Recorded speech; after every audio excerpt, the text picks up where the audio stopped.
Okay, good afternoon, everyone. Let's go ahead and get started. I am Rabbi Ruti Regan. This is our Matan webinar series on inclusion in Jewish education.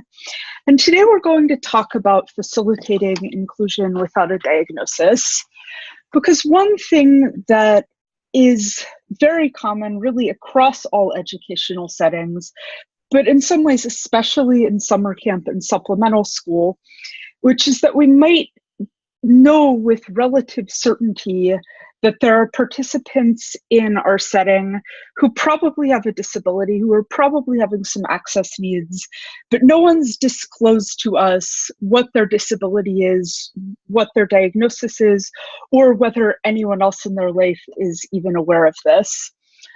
So the good news about that is that there's a lot you can do without needing to know what somebody's diagnosis is. So that's what we're going to talk about today.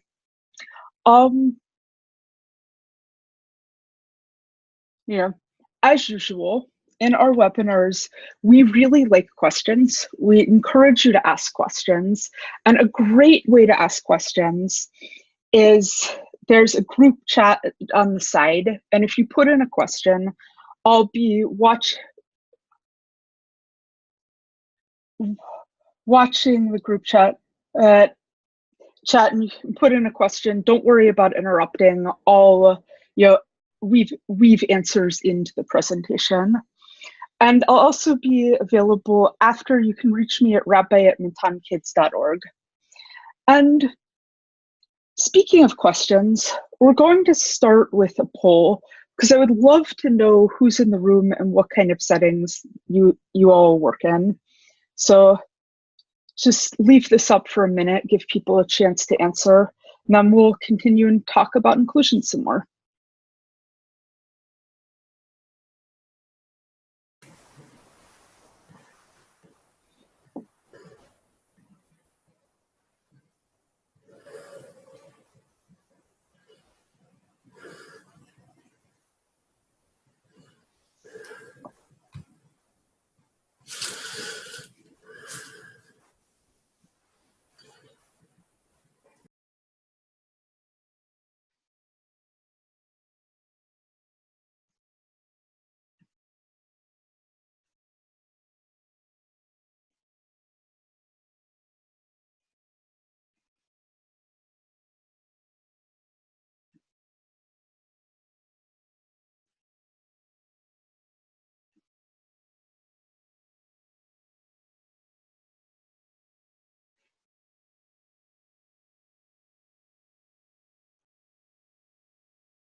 Great.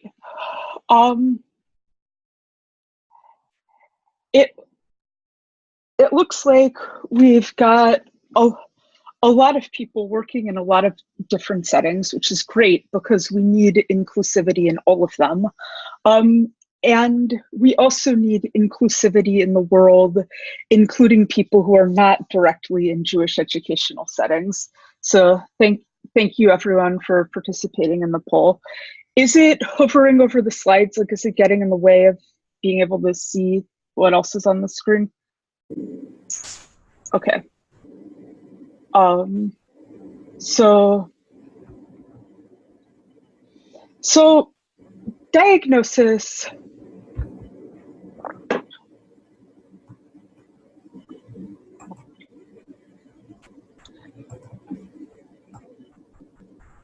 Okay. So one thing to keep in mind about diagnosis is that it's private medical information. The specifics of what disability someone has, what that means for them, how their body works, all of that is really private. And people often have a lot of different reasons why they may or may not want to share that. And So privacy matters. Disclosure is a very, very risky thing. It's a very personal decision. It's not always a good idea to tell everyone everything, even if there would be some benefit to do so. And sometimes our students and families will choose privacy, which can be frustrating, but it's important to understand and it's important to respect how private this is and how personal this decision can be. So disclosure is risky. It's kind of like coming out, right? Like if you tell people that you have a disability, it exposes you to really serious risks of prejudice, discrimination, and stigma. People can't read our minds. We're not necessarily, totally predictable in our good intentions and good expertise. So when people disclose things to us about their disability, they're exposing themselves to the risk of being excluded from a program or of being treated unequally, or even if they're treated equally and not discriminated against within our program, telling us might have the result of other people finding out who will then use that information in ways that are prejudiced or discriminatory. And in Jewish educational settings specifically, people face a risk that they might be seen differently within Jewish community more broadly than just in the particular setting if the specifics of their disability are disclosed. So disclosure is risky. People have their reasons. Sometimes they're good reasons, sometimes they're not. But remembering that it's private, I think, can help us to keep it in perspective some. The other thing that can help us to think about this is that diagnosis is not actually quite as helpful as we might sometimes expect it would be. Diagnosis is private, and it's also not necessarily the information we need anyway. Because diagnosis doesn't come with an instruction manual. It doesn't necessarily come with the information that we need, because diagnosis and clinical reports are generally not really designed to be helpful to teachers. They're usually designed to be helpful in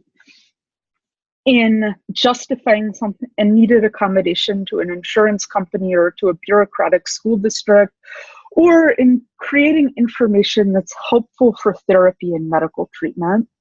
So the information within a diagnosis is not always even super helpful to us.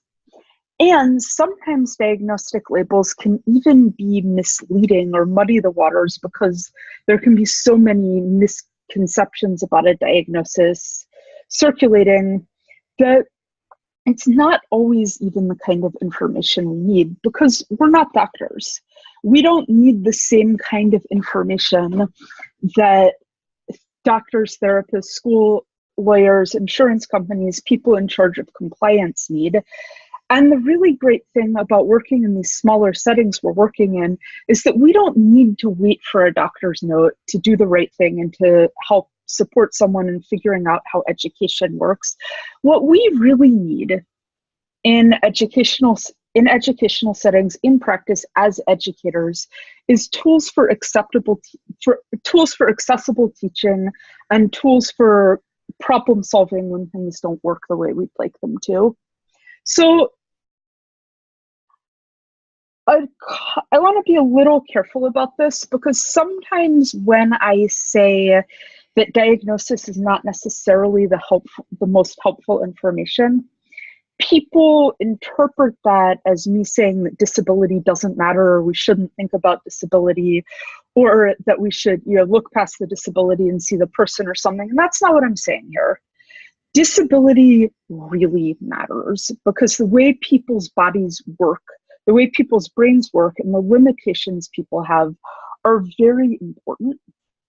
And if we try to sort of mentally edit out the existence of disability, we're going to miss a lot of things. We're not going to figure out the solutions to accessibility problems. And we're going to make a lot more mistakes than we need to. So while we shouldn't always know diagnosis, and in any case, we won't always know diagnosis, we should teach with the assumption that there are always students with disabilities in our classes, or other settings, whether or not we know who those people are. And we should respect their privacy. Similarly to how we should assume that we have LGBTQ students and be careful about assuming that what we're doing won't cause problems for them. But we should also assume that we don't always know who they are and that we shouldn't always know who they are. Like, accessibility and disclosure are different things. So, yeah, easier said than done. How do we do this? Well, one way is remember that inclusive education starts with our existing skills. And I bring this up because I think sometimes the things that we already know as educators can kind of go out the window when disability is involved, because there can be this, because the descriptions of disability that are circulating are so biased in terms of, medical treatment or therapy or clinical descriptions. I think that it can sometimes seem like the people who have relevant expertise are therapists and people in clinical settings, or that disability is this very special, separate category. But in reality, educators know a lot of things that nobody else in this field really does. And educational expertise is really critical to figuring out how to teach inclusively, because mostly inclusive teaching is about teaching. We know a lot about how to teach. We know a lot of different ways to teach, especially now when we're focusing on meaning and individualization and such. We know a lot about how to figure out new strategies when things aren't working, especially those of us who work in settings that are really pretty difficult and require a lot of flexibility. So inclusive education is significantly more like what we're already doing than it is like therapy or anything else. It's just a matter of broadening what we're already doing so that it can hold more people. So a lot of inclusion is about problem solving. And I think that, again, it's helpful to focus on education here, because what we're really trying to do is make Jewish education work well for all of our learners. And so if we focus on problem solving more than we focus on disability as an abstract category, think about, so we want to make it work for all these learners. What's not working? What might work better? What have I tried? What else can I try? Who can help me figure this out?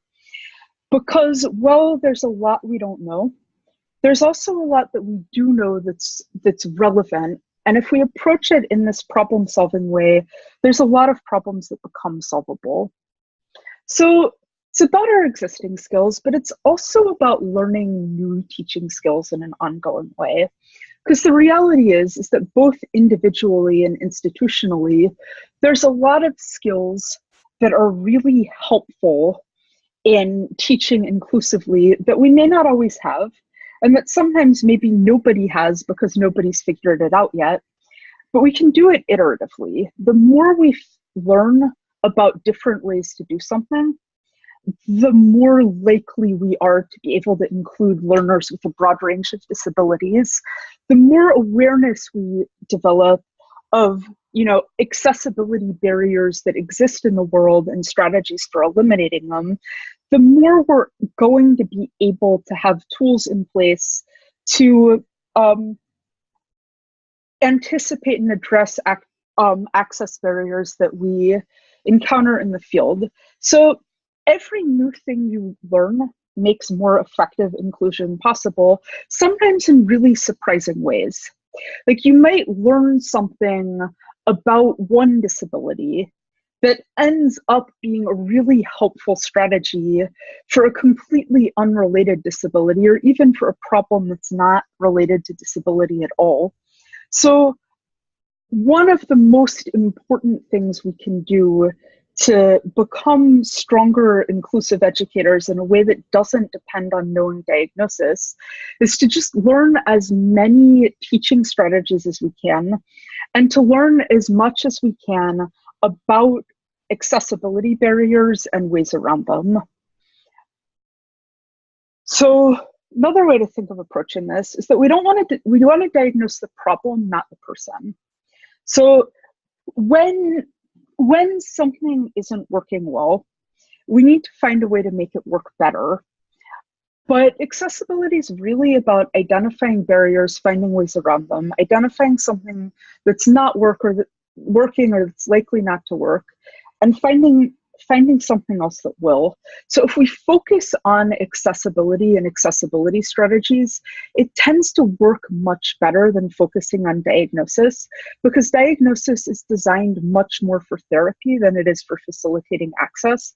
And our job is accessible and inclusive teaching. So what will make this more accessible is usually a question that will get us much further than what is this person's diagnosis. So another way to think about this is that we don't need to know why someone needs a ramp in order to make ramps available. Like maybe this person, has paralysis, maybe they have CP, maybe they have a heart problem that makes them dizzy, that means that they can't walk very far, maybe they broke their leg. In any case, that's really not necessarily any of our business, and it's not something we need to know in order to know that it's really important to build ramps, because people need to be able to get in the building, and if there's only stairs available, that's a barrier. And this is true of a lot of other accessibility strategies. We don't necessarily need to know all of the details of why something needs something. We don't even necessarily need to know who's likely to need something in order to take the strategy of ramping everything, thinking about access in advance, and finding access strategies that we can use without needing to know so many details about why.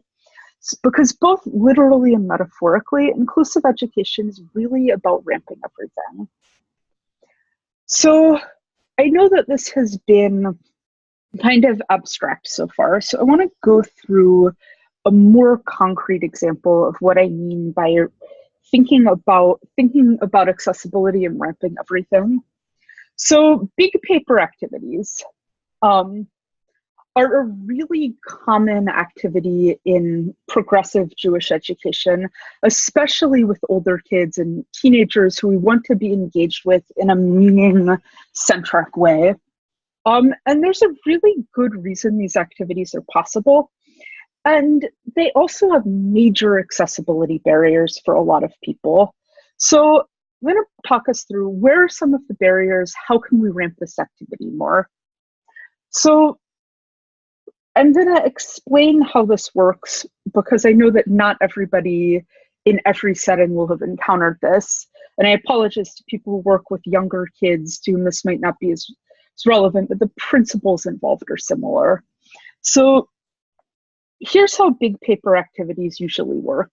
It's a way of facilitating conversation in a way that's a bit more indirect.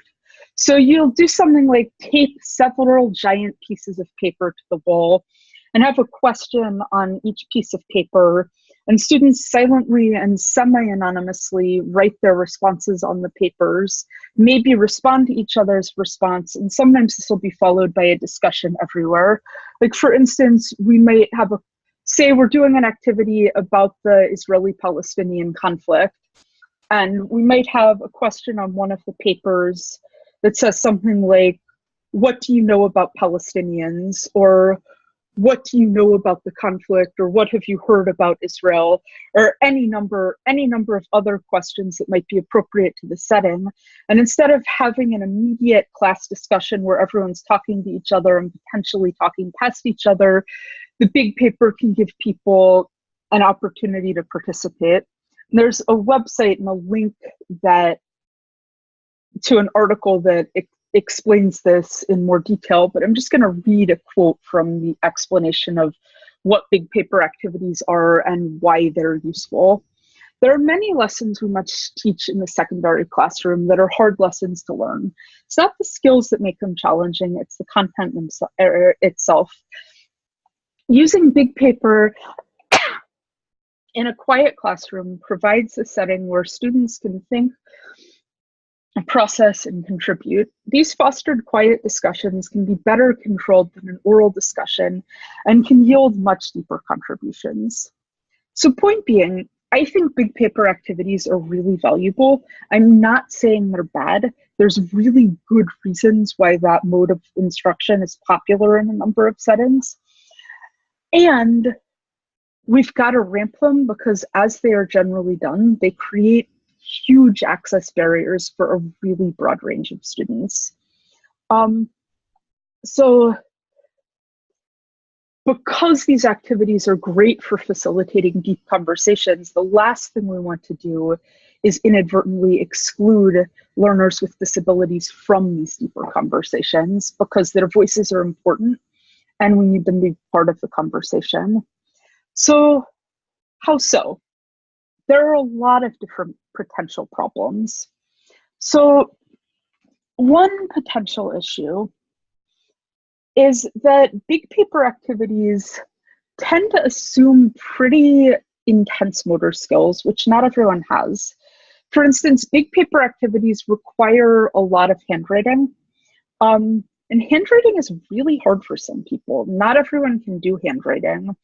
And some people who do have technically have the ability to do handwriting might find it so difficult and that it requires so much concentration that it means they're not really getting a chance to think about the question itself. Some students might not be able to write legibly, or might not be able to write on a vertical piece of paper, or any number of other things. So we want our learners with motor skills impairment to be included in the conversation. So what can we do about this? How do we ramp the activity for people with motor skill impairments? So sometimes it helps to make several different writing tools available. Some people who can't write with, say, Sharpies can write with pens or pencils, mechanical pencils, whatever. Some people find it much easier and more possible to write if they have the tool that works best for them. That's a really common problem. So if we just assume that might be an issue and make a range of different writing tools available every time we do this kind of activity, it will likely become more accessible to some learners. And we won't necessarily even know who they are or why that is because the ramp is there and it works whether or not we know why it works. So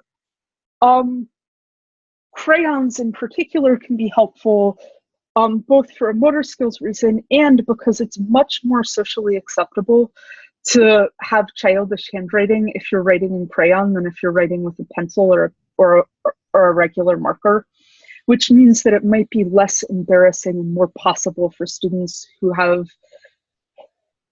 handwriting that might look like it's of a younger child to feel comfortable participating.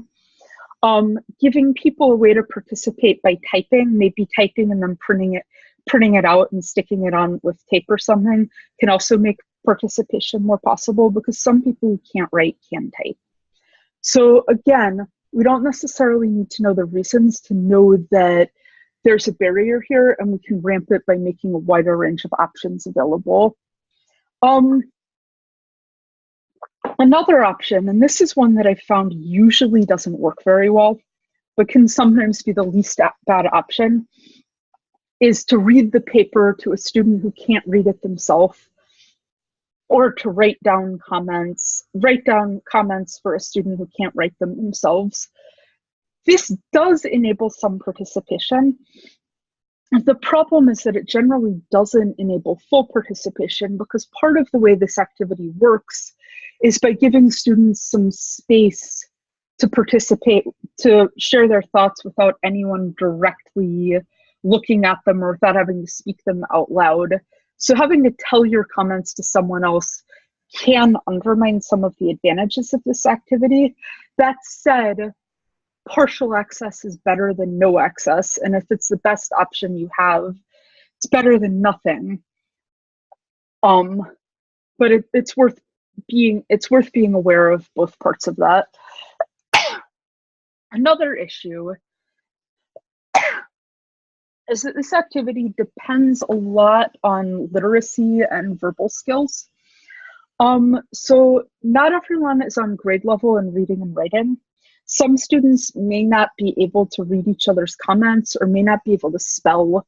Kids and adults who struggle with literacy generally would rather not have their peers find out about this. And this is one area in which, you know, if we know or have reason to suspect that somebody isn't on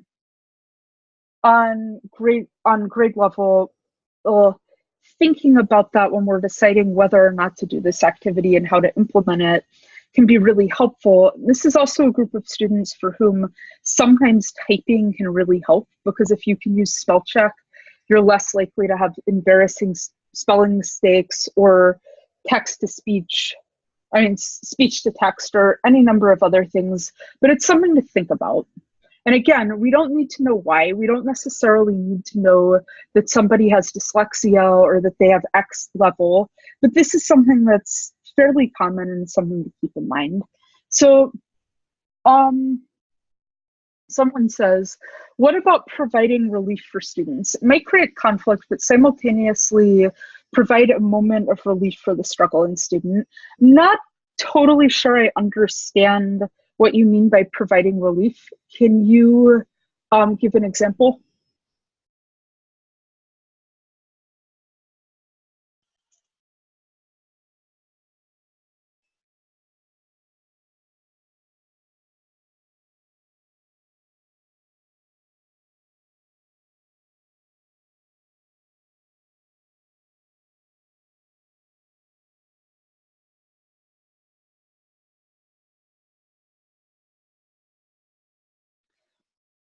Okay. So when I see an example, I'll go back to this. For now, I'll answer the other question, which is, what about a child who is nonverbal in a higher grade? Is reading scribe still the less bad option, or is there another way to help them be engaged? So if you're talking about a student who is non-speaking, I'd say that the best way for them to participate probably depends a lot on the specifics of how they communicate. So if they use a communication device, having ways to print from that, or maybe writing down from that, might be a way to do that. It might be worth considering a different activity in that case, but I think a lot will depend. But I also think it's a good question to be asking. Could be the least bad option. It's also possible that there's a better option. If you mean someone who is completely non-literate in a higher grade, again, I think that it could be the best available option. I would check in with them about whether that's something they're more comfortable with, or maybe would they prefer, if they have like a speech to text device, like if they can speak into their phone and have voice recognition, would they prefer that and printing it? And, asking in a non-judgmental way can sometimes be really helpful. So I'd say so again, and does that answer the question you were asking about a child who's nonverbal in a higher grade?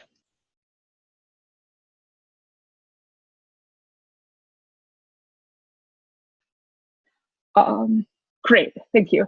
So in terms of giving the child a break,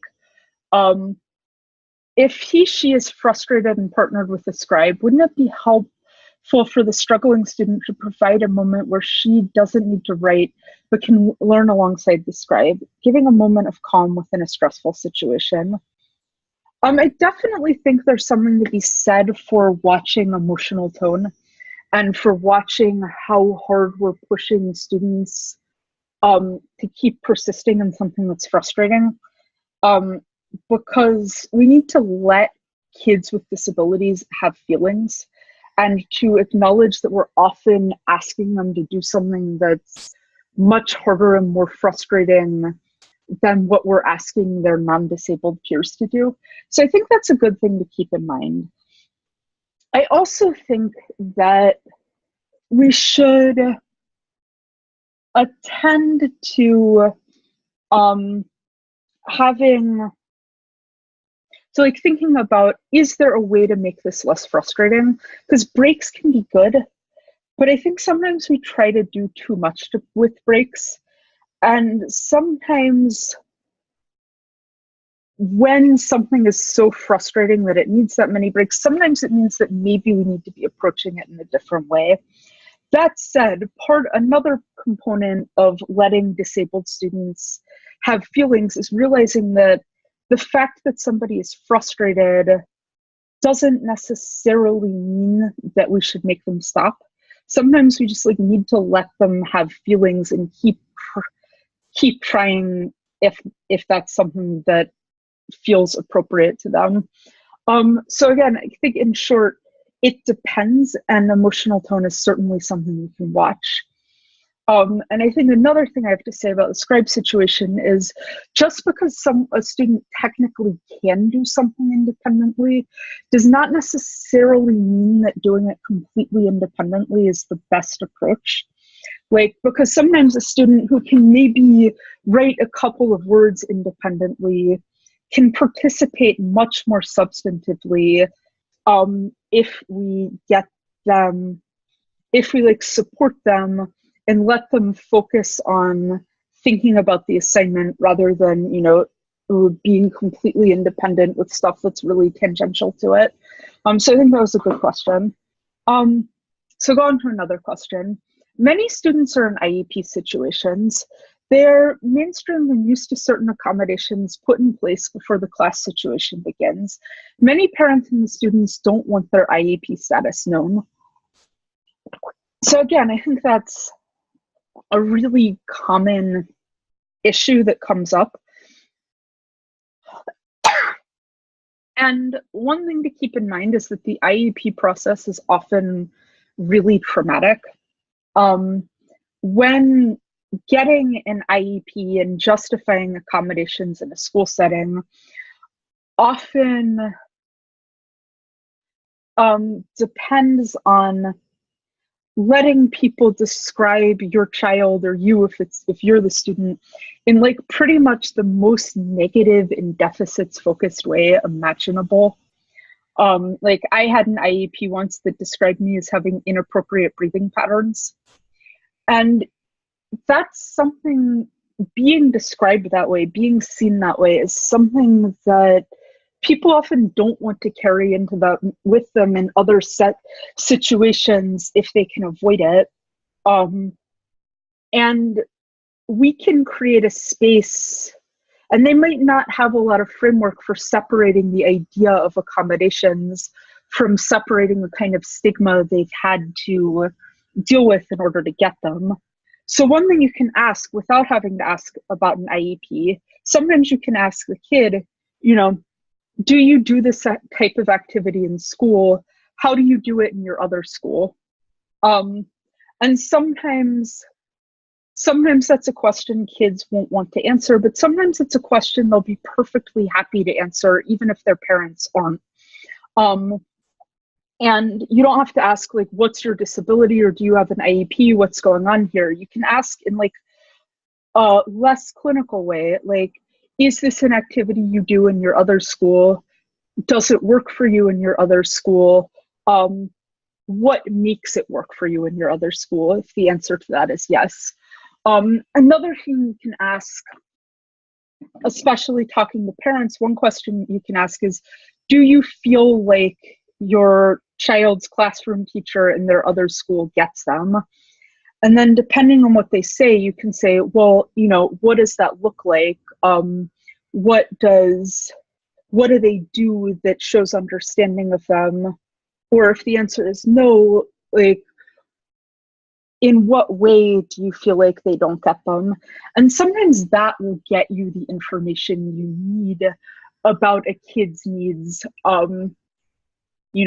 without having to necessarily result in disclosure, or it could mean that disclosure feels safe.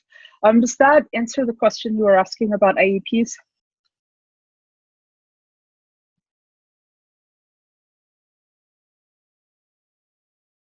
Part of what they see as an accommodation is not letting the teachers know directly. What do you mean by that? Like, they see not letting the teachers know about diagnosis directly as an accommodation they need in order to be included in a space. Am I unmuted? Can you hear me? Yeah, sure. Okay, well, forgive me. I know that's rather cryptic, and I'm right now. My machine is something's wrong. It's very loggy, but yeah. The problem that I've encountered myself is what I mean by that is that everything is determined at a much higher level before the student comes in. There's at least where I am, there are linear learning specialists and all kinds of people involved, and the student comes in and they don't want that to be determined by the teacher themselves. So usually I receive a set of protocols, or priorities, I should say. Right. That's what I was saying. Okay, so you receive a set of priorities which you're then not supposed to share, or you receive a set of priorities which you're supposed to act on despite not necessarily having the underlying evidence? Exactly. Okay. It's rather cryptic. And then it doesn't necessarily, it can be in language that's not necessarily actionable in a clear way because it's in like this weird cryptic IEP language rather than like talking like a person or a teacher. Well, actually, it's simpler than that, quite frankly, because I know last year and this year as well, I've had students that it hasn't been, they're in the middle of testing themselves. Okay. They don't have an answer themselves for exactly where the kids are, and so it's they're in an after school activity, a Hebrew school situation, right? And and it's very, very sort of tense, to put it mildly. Yeah, I think like that feels like a longer conversation about the diagnostic process. I feel like there's a lot that could be said about like how complicated navigating that process is, and people can't share information with us that they don't have themselves. So I think that's a good point, and I want to go on and talk about ramping more. Because I think that there is stuff that we can do. Okay, so I'm gonna talk some. Can you mute yourself again? Because now there's background noise. So another really common barrier is blindness and visual impairments. So some students can't see well enough to read handwriting, to write in this context. Sometimes this is obvious, sometimes it isn't. Sometimes students who can read large print may not be able to read other things. And that's something, again, that this is one that we're more likely to know about than some of the other ones, but we might not always. So how do we ramp in these kinds of situations? So one option can be texting. For instance, you can do activities that work similarly to the underlying logic of big paper, but that have a different implementation.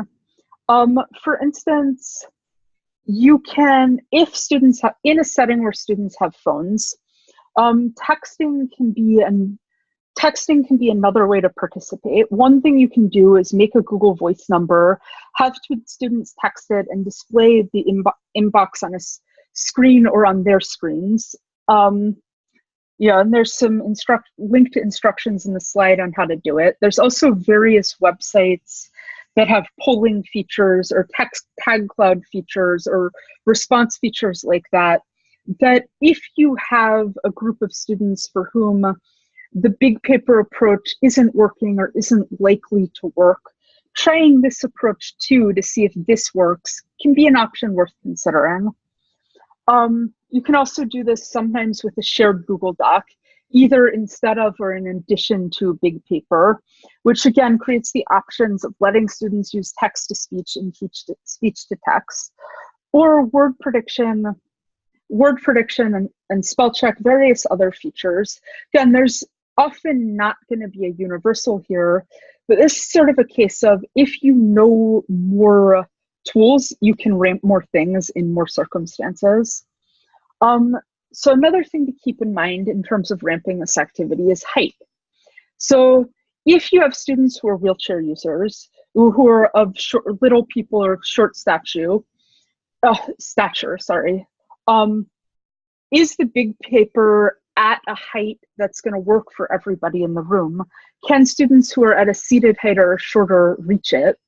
And that's pretty straightforward. We don't need to know anything about diagnosis to know that somebody who's seated or short needs the paper to be lower.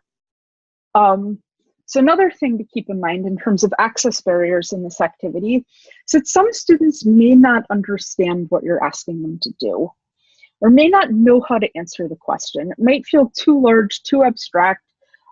They might be, not very secure in their ability to answer it. And sometimes students really need support in this. Like sometimes telling students, don't worry about it, you'll be great, is supportive, but sometimes really what they need is just some scaffolding and figuring out how to participate. And so looking out for that as part of ramping. And maybe if they don't know how to answer the question, say whatever you think might not be a helpful answer, giving them another more open-ended way of saying, well, they're rephrasing or mentioning something that you think they might know about. Well, what about, X? What do you have that? Do you have a question about it? And just like talking to them and helping them find ways through it really matters. And it's not always about just telling students to do what they think. Because if people say they need help, we should believe them. So another related but not identical barrier can be fear and shame. Some students are very self-conscious.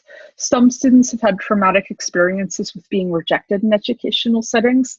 And something that calls for an open-ended response can feel very risky or frightening for students who worry that they're not good enough or have reason to worry about being rejected by others, which are related but not the same thing. So thinking about emotional safety and privacy and fear and shame and how to create that kind of space can be really important for ramping.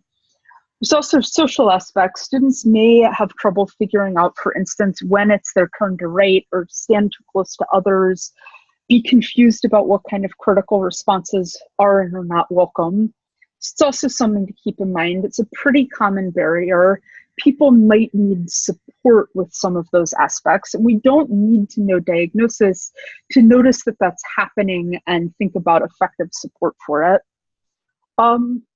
So this sort of falls into the general category of scaffolding. When we want to ramp an activity, it's really good to avoid making the assumption that all students already know how to do it, or that all students will be able to do it without help, even if it's one most students will have encountered before. That might not be universally true, and students who have encountered it before may still not actually know how to do it. So for instance, when I was in elementary school, we'd often play kickball in gym class. I didn't know how to play kickball, but nobody ever believed me when I said that, because how could you not know how to play kickball? Everyone knows how to play kickball. But I didn't, and I needed it explained to me, and I needed people to believe me when I said I didn't know how to do it. And our students need them to believe them pretty much any type of activity, hold open the possibility that students might not know how to do it, even if it seems like something that everyone their age would know, and that they might need help, and being proactive about being available to assist and troubleshoot. And again, if students tell you that they're confused or they need help, believe them and help them figure it out. So yeah, another ramping strategy that sometimes works for this type of activity is Post-it notes. Because students who can't write vertically or on a piece of paper on the wall might be able to do it if it's on a Post-it note on the table that they can then stick up on the wall. And again, this can be a motor skills thing. It can be a privacy thing where people don't want other people looking over their shoulder while they're writing.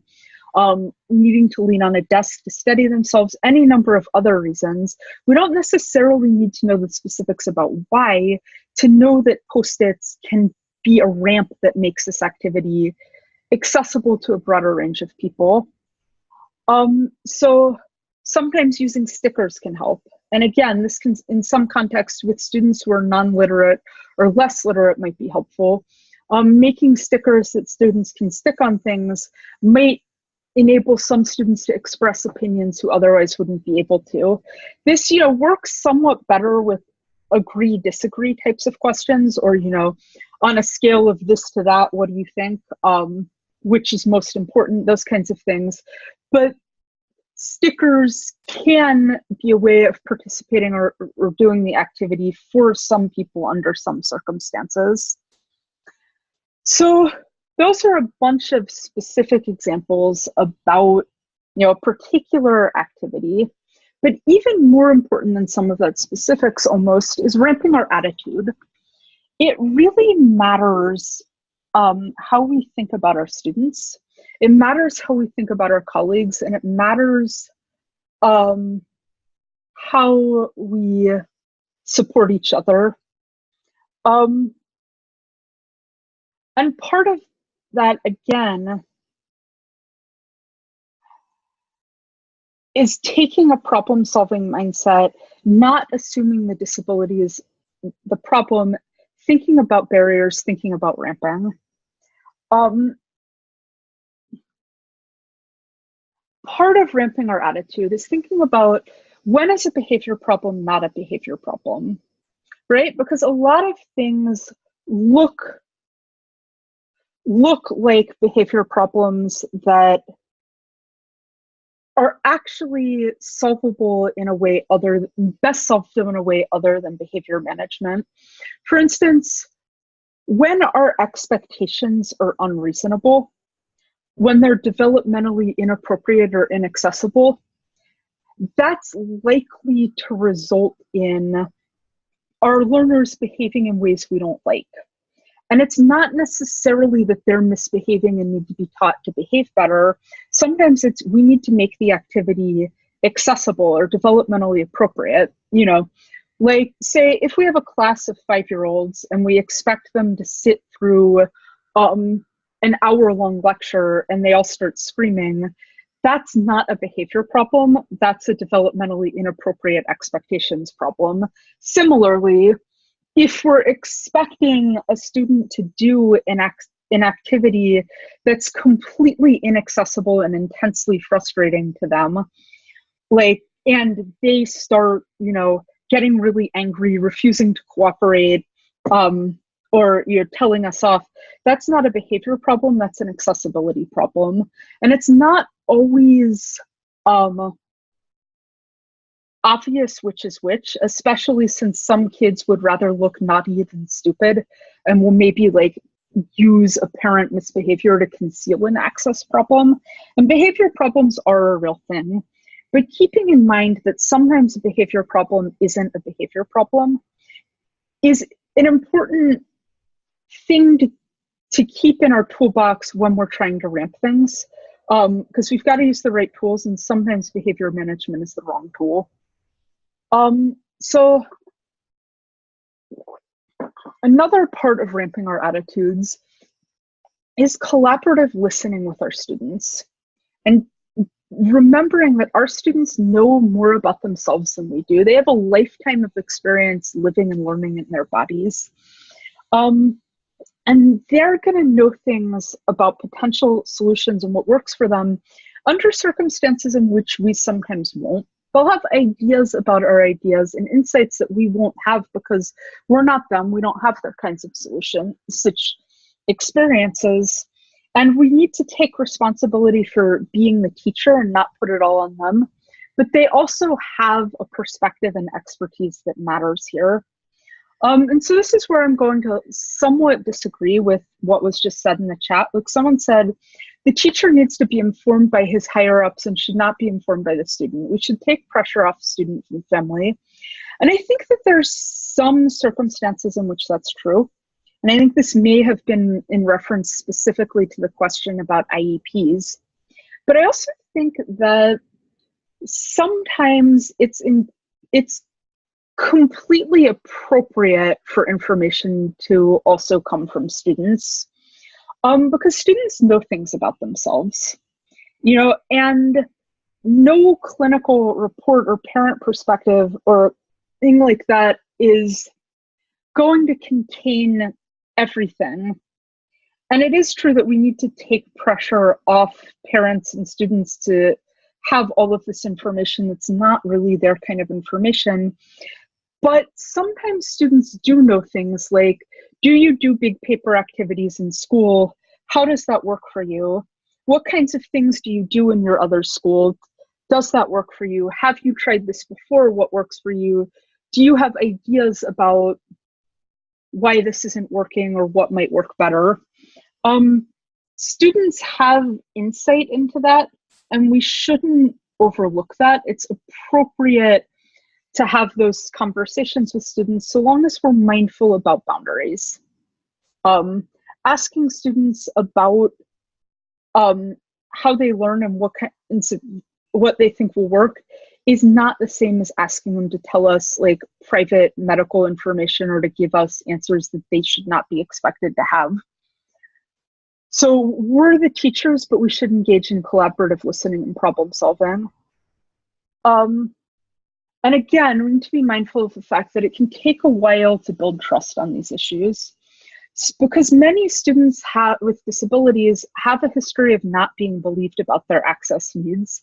In some ways, especially students with undiagnosed disabilities have often gotten a lot of pressure to just try and power through access barriers through sheer force of will, or get called lazy when they talk about what might work for them and what not.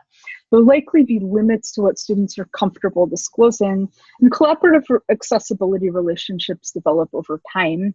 So it's important to not have too intense expectations on this, but it's also important to ask and listen. Okay. And I see that there's a question about how can you speak to small groups and breakout sessions and accommodations? I don't like them personally as a preference. So I think small group instruction is a huge topic, and I think breakouts are a huge topic. And I think it's another area in which this is a very popular progressive modality of instruction. We really get taught it's more engaging to use breakouts and group work. And there's ways in which that's true. And there's also ways in which that introduces a lot of new accessibility barriers. So I've actually been thinking about doing a whole webinar just on group work for exactly that reason. But I think the same thing is there is don't assume that it's inherently accessible, because it's not inherently accessible. And there can be really a lot of huge barriers, and when they arise, we need to take it seriously. And I think that's probably most of what I can say about that right now, but I have more to say about that, and watch this space. So another thing to keep in mind in terms of how we support students and how we support each other as colleagues is that honesty is the foundation of inclusivity. We've got to make room for it. And sometimes I feel like we sometimes get so much relentless pressure to solve problems through like the sheer force of will and smiles and positive thinking. That doesn't work. There's research that demonstrates that it doesn't work, and it leads to pretty significant burnout on the part of people who try to solve problems that way. So pretending that inclusion is easy just really doesn't make it easy. Ignoring disability doesn't make it go away. Sometimes this is hard. We need to be able to talk about it. And we need to be able to talk about it in a way that's honest if we want to get anywhere. And as the late Stella Young put it in her TED Talk, which it would be great to watch, "I'm not your inspiration, thank you very much." She's a disabled comedian who talked about a lot of really critical disability issues. You know, there's no amount of smiling at a flight of stairs has ever made it turn into a ramp, right?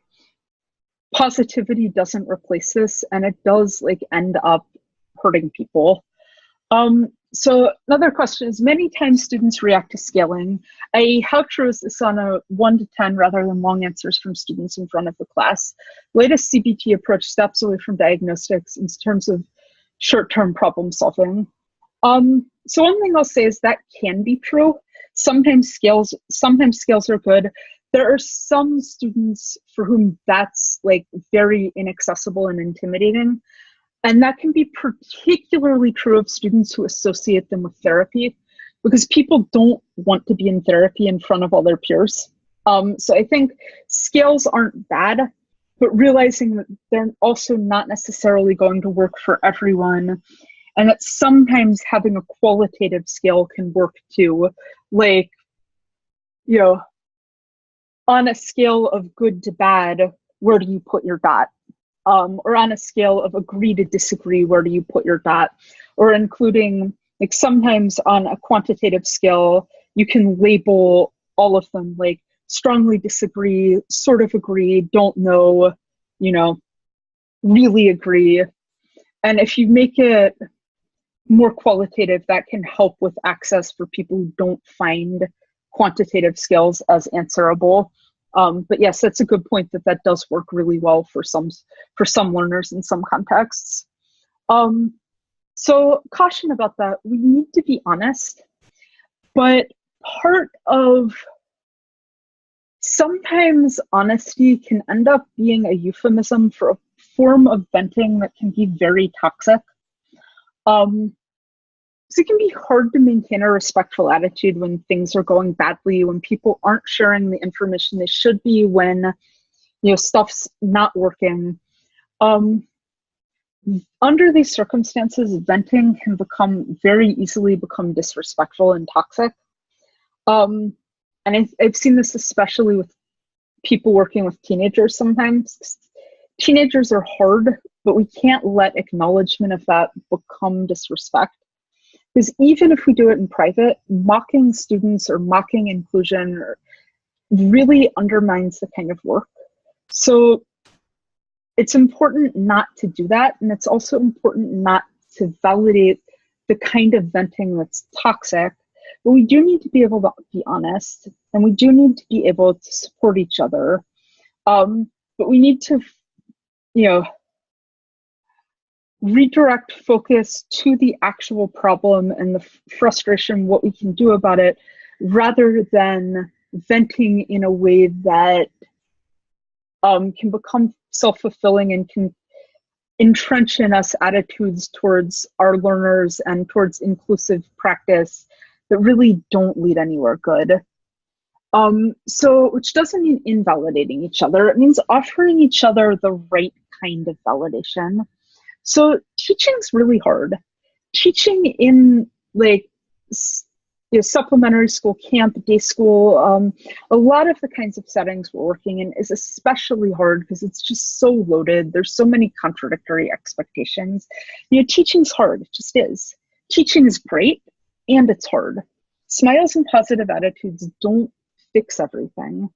And when troubleshooting feels demoralizing or frustrating, or we don't see how to make it work, or we're really having a problem with someone, we need space to acknowledge those feelings appropriately, and we need to deal with them constructively, and we need to support each other in dealing with them constructively.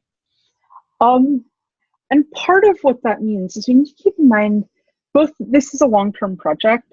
We're not going to fix inclusion overnight. We're going to do it iteratively by continually solving new problems, learning new skills, building new ramps, finding new ways to support each other. But the great news is that we're Jews, and that Jews are really good at long-term projects. Like this, overall Jewish project, we've been at this for like centuries. And, you know, inclusion is hard, but like dealing with centuries of anti-Semitic persecution and persisting is a lot harder.